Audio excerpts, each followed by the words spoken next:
venons là tout de suite faire le dépôt ou le paiement de la caution de notre candidat Amadou Ba, candidat de la coalition Benno Bokk Yakaar. Je suis le mandataire Abdoulaye Badji, accompagné d'une forte délégation comprenant entre autres le ministre Seydou Gueye, la ministre Ndeye Saly Diop et monsieur Diop de AGI, madame Dien de la LD, et mon ami Marcel Diana Ndiaye de l'AFP, et Alassane Cissé, coordinateur du nouveau parti, et l'honorable député Abdoulaye Diagne, coordinateur de la COJER de la paire, M. Brema Mendy, et qui d'autre. Voilà donc la délégation qui m'a accompagné ici à la CDC pour le versement de la caution de notre candidat, M. Amadou Ba. Et pour le reste, je laisse Seydou vraiment s'entretenir avec vous. Je vous remercie. International, le soleil tape, mais c'est bien. Le soleil est signe d'espoir. Nous sommes venus, comme l'a dit effectivement le mandataire financier du candidat de la coalition Benno Bokk Yakaar, en l'occurrence M. Amadou Ba, sacrifié en rituel imposé par notre législation. Vous le savez, une élection, c'est des étapes, c'est des procédures, c'est des actes à poser. Aujourd'hui, nous en sommes à la phase, bien sûr, du dépôt de la caution pour le candidat au nom de la coalition Benno Bokk Yakaar. Donc nous voulons remercier les équipes de la CDC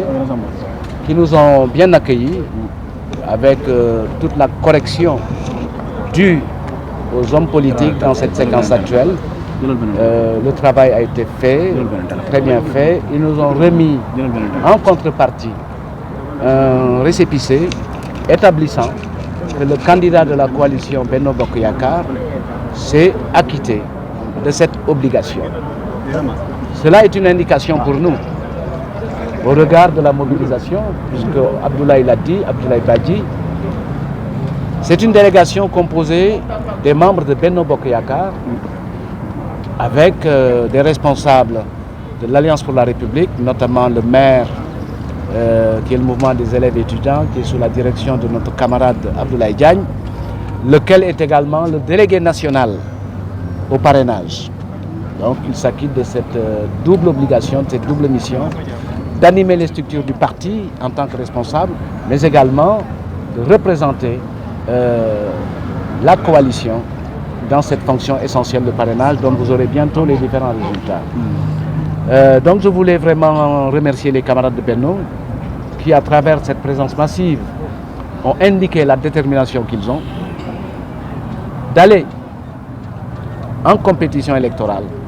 sur les bases de notre tradition démocratique, notre tradition électorale, des élections ouvertes, transparentes, régulières, sans contestation, qui établiront la victoire de notre candidat Amadou Ba comme 5e président du Sénégal. Tout à fait. C'est ça qui nous a fait venir ce matin et nous vous remercions de l'avoir compris. Normalement, tous les jours, la justice rend des décisions. Malheureusement, certains d'entre nous qui ont des rapports un peu difficiles avec les institutions et la justice considèrent que cette justice est aux ordres lorsqu'elle décide contrairement à leurs attentes, mais s'empresse de féliciter la justice pour louer son indépendance. Et je crois que c'est ce qu'on a entendu depuis ce matin. Il est établi aujourd'hui par cette décision que nous sommes bien dans un état de droit. Il est bien établi que nous avons une justice indépendante. Il est bien établi qu'il n'y a pas au Sénégal de justice aux ordres. Ça, c'est le mérite de nos magistrats, qui sont de grands serviteurs de la République, formés à de bonnes écoles, éduqués comme il se doit dans leur propre famille, avec une claire conscience de leur mission et de leur rôle dans notre société, puisqu'ils sont les seuls dépositaires de la capacité, de la compétence et du pouvoir de trancher les litiges entre citoyens ou entre citoyens et administration. Donc c'est une bonne décision. C'est une décision. Attention au recours à la Cour suprême. Alors je ne m'engage pas dans les procédures judiciaires. Ça, c'est l'affaire des spécialistes. Ce que nous pouvons constater, sans risque de se tromper, sans hypothèse hasardeuse, c'est qu'aujourd'hui, la justice a montré qu'elle était indépendante. Maintenant, il y a des hommes qui sont en robe, noirs pour la plupart, qui sont des avocats et qui connaissent les arcanes mieux que nous. Donc, voilà, je crois qu'il faut poursuivre une élection. Ce sont des procédures, c'est le respect des normes définies par la loi. Et dans un état de droit, nous avons tous l'obligation de respecter les décisions de justice. ci wolof kan mooy jël relais bi si. waa Benno Bokk Yaakaar ñëpp ci ànd joxoñ ko ne mooy candidat wu Benno Bokk Yaakaar parce que am nañu yaakaar ne liggéey bi ñu sumb te mu am njëriñ ci Sénégal mën na ko mottali gannaaw bi président Macky Sall xàlle yoon wi wone ci jëf wone ci yéene wone ci pas-pas ni Sénégal bi ñu fi amoon bi ñuy ñëw ak Sénégal bi fi ne bokkatuñu te Sénégal ba ñu jëm diggante 2024 ak 2029 beneen Sénégal lay nekk mais Macky Sall moo xàll yoon bi donc war nañ ko delloo njukkal ñu ànd ak sunu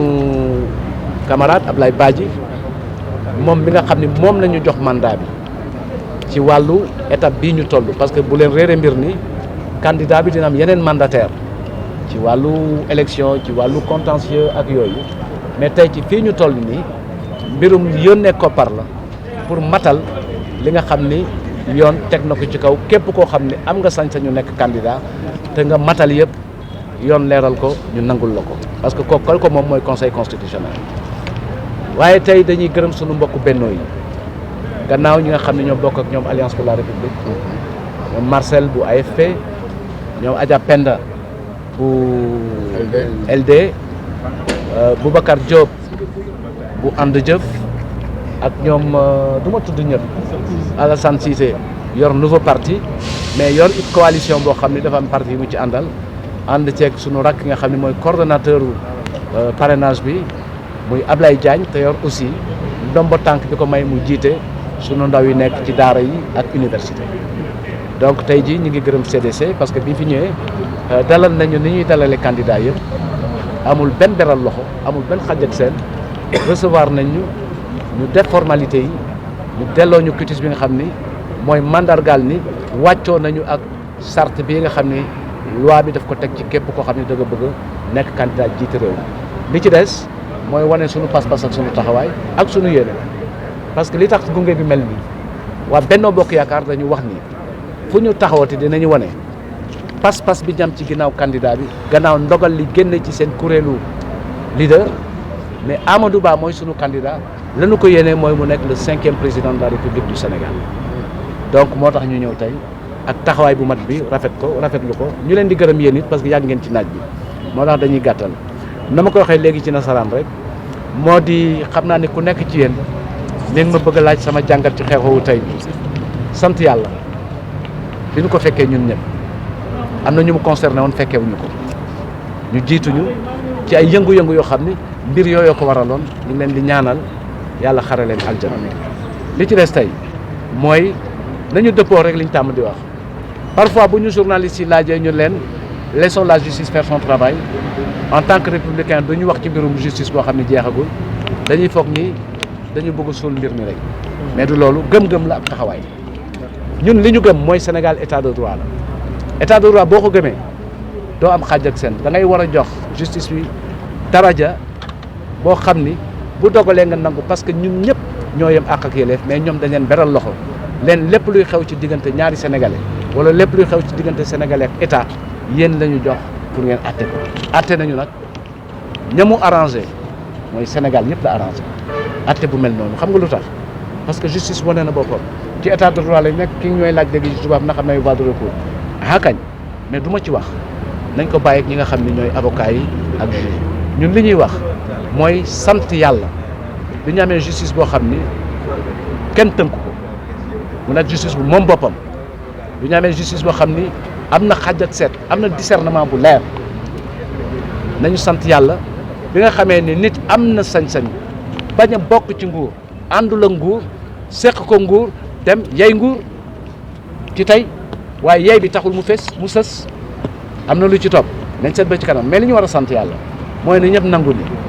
état de droit moo fi ne nañu nangu ni justice bi dafa indépendante te bàyyi bu ñu arrangé ñu ne baax na bu ñu arrangé wul ñu ne bon na nañu seet li arrangé Sénégal mooy justice bu indépendante mooy état de droit donc respecter institutions yi ñun ñëpp la war. waaw mën na bañ a jeex kooku ñiy toppatoo intérêt wu état bi wala ñiy toppatoo wu intérêt ki nu ko seqaloon ñooñu ñooy seet lan lañ ci war a def dafa am ay yoon loo xam ni ma Samba taxul ñu bind ko ma Demba taxul ñu bind ko yoon yooyu dafa impersonnel et neutre donc yoon yooyu citoyen bu ne am na yoon pour xuus ci ña lay wax ni état bi amul indépendance justice baaxul heure bu ñu amee jafe-jafe justice la ñuy saisir heure bu justice jëlee décision ñu exercer ay voies de recours fu mu am capacité d'ester en justice en toute liberté d'être représenté ñu sàmm say àq ak sa yelleef kooku ci état de droit la am lii am Sénégal c'est parce que état de droit la bu doon état de droit duñ ko waxaat jërë ngeen jëf